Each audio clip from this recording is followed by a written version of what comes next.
नमस्कार मित्रांनो, मी राऊत गंगाधर।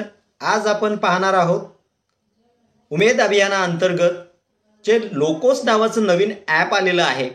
हे ॲप नेमकं काय आहे, कशा पद्धतीने काम चालणार आहे, पूर्वीच्या पोर्टलमध्ये आणि आताच्या या लोकोस ॲपमध्ये काय फरक राहणार आहे याची माहिती आज आपण या व्हिडिओमध्ये घेणार आहोत।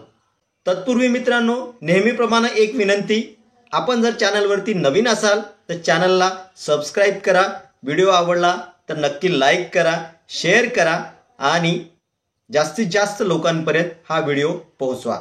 तर मित्रांनो, लोकोस ॲप काय आहे? हे लोकोस ॲप जे आहे, हे ॲप एक मोबाईल ॲप्लिकेशन आहे।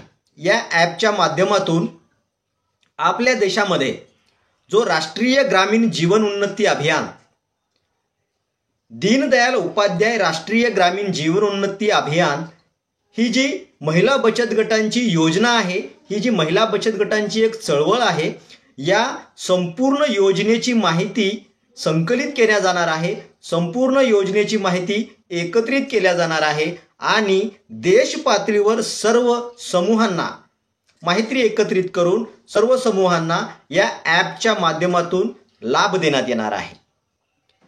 लोकोस ॲप येण्याच्या पूर्वी शासनाचं जे NRLM नावाचं पोर्टल होतं, या पोर्टलवर सर्व माहिती ही तालुका स्तरावरून ऑनलाईन केल्या जायची।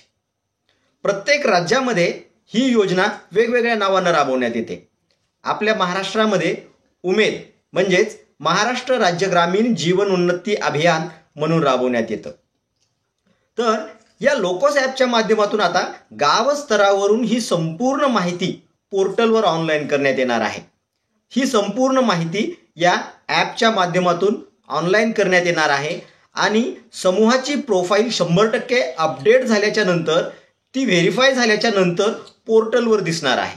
पूर्वीचे जे पोर्टल होतं, या पोर्टलवर समूहाची संपूर्ण माहिती ऑनलाईन करताना काही मर्यादा येत होत्या।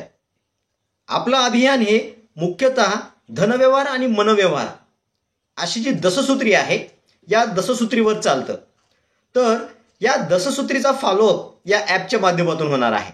मग समूहाचे संपूर्ण धनव्यवहार कशा पद्धतीने चालतात, समूहाची मीटिंग होते का, त्याची प्रोसिडिंग असते का, त्याचा हिशोब कशा पद्धतीने लिहिला जातो, हे सगळं आपल्याला या ॲपच्या माध्यमातून ऑनलाईन करण्यात येणार आहे।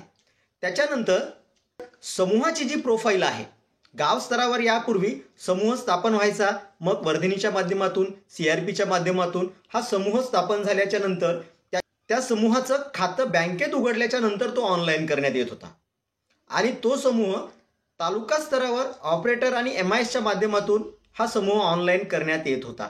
परंतु आता या समूहाची संपूर्ण माहिती, मग भलेही खातं जरी निघालं नसेल तरीही गाव स्तरावरून या समूहाची माहिती आपल्याला BK, CRP किंवा ग्रामसंघाची लिपिका यांच्या मार्फत आपल्याला ऑनलाईन करता येणार आहे। त्यामुळं आपल्या योजनेचं नेमकं किती सॅच्युरेशन झालेलं आहे याची माहिती आपल्याला तात्काळ उपलब्ध होणार आहे। पूर्वी अकाउंट ओपन होण्यासाठी बरेचसे प्रॉब्लेम्स येत होते, बँकेमध्ये काही अडचणी येत होत्या,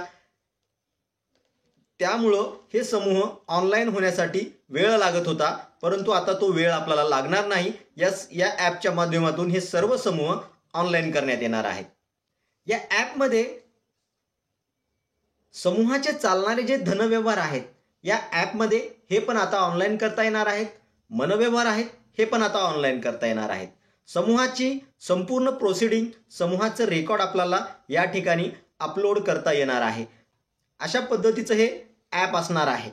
लोकोस ॲप कशा पद्धतीनं चालवायचं, त्याचे युजर ID कशा पद्धतीनं क्रिएट होतात, त्याचं व्हेरिफिकेशन कशा पद्धतीनं होतं, याची संपूर्ण माहिती आपण आपल्या या चॅनलवर पाहणार आहोत। तर हे टप्प्याटप्प्यानं आपण व्हिडिओ अपलोड करत जाणार आहोत।